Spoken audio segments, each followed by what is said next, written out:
আমার সাথে সেরকম একটা ফালতু কাহিনী হয়ে গেছে, তোমাদেরকে বলবো।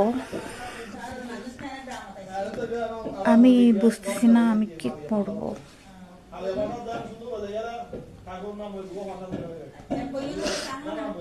ওয়েট, কারা জানি আসছে, বলতেছি।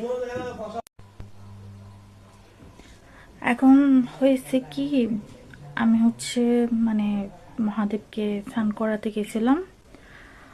তো তখনই হয়েছে, আমি স্নান করাচ্ছিলাম। তো এখন ভাই আমি মানে কি বলবো বুঝতেছি না। মানে আমার সাথে যেটা হয়েছে ওটা হচ্ছে,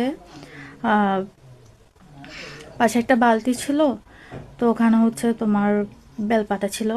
তো আমাদের আমাদের গাছের যে বেলপাতা, মানে গাছের বেলপাতাগুলো শুকাই পড়ে গেছে।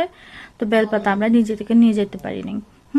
তো জানি যে মন্দিরে বেলপাতা থাকবে স্বাভাবিক। তো আমার পাশে যে বালতিটা ছিল ওখানে অনেকগুলো বেলপাতা ছিল। আর আমি কি করছি, ওই বেলপাতাটা নিয়ে মানে দিচ্ছিলাম। ব্রাহ্মণ আমাকে ডাকও দিছে, কিন্তু ওখানে ঢোলের বাড়ির কারণে আমি শুনি নাই। মানে ব্রাহ্মণ মেবি বলতে চাইছে যে এগুলো না বেলপাতা, এগুলো হয়তো ইউজ বেলপাতা, পাশে যেগুলো আছে ওগুলো ইউজ করার জন্য। আমি দেখো কি গিরি করছে, আমি আমি কার ইউজ করা বেলপাতাটা গিয়ে মহাদেবের মাথায় দিয়ে চলে আসছি।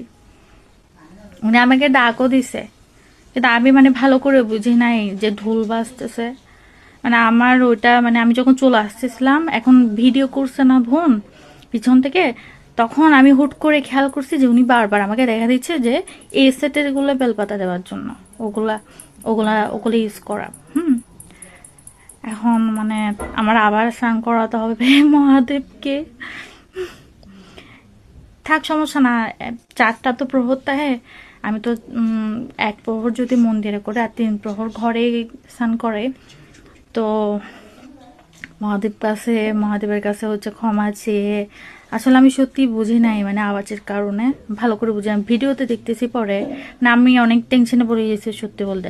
প্রথম প্রহরে এমন একটা ভুল করে ফেললাম, কে ইউজ করছে কি জানি, ওর বেলপাতাটা আমি ইউজ করে ফেলছি। ভগবান জানে কি হবে। আর তোমরা যদি জানো যে এই বিষয় নিয়ে আমার কোনো প্রবলেম হবে কিনা, প্লিজ একটু জানাও, ঠিক আছে? আমার তো অনেক ভয় লাগতেছে সত্যি বলতে।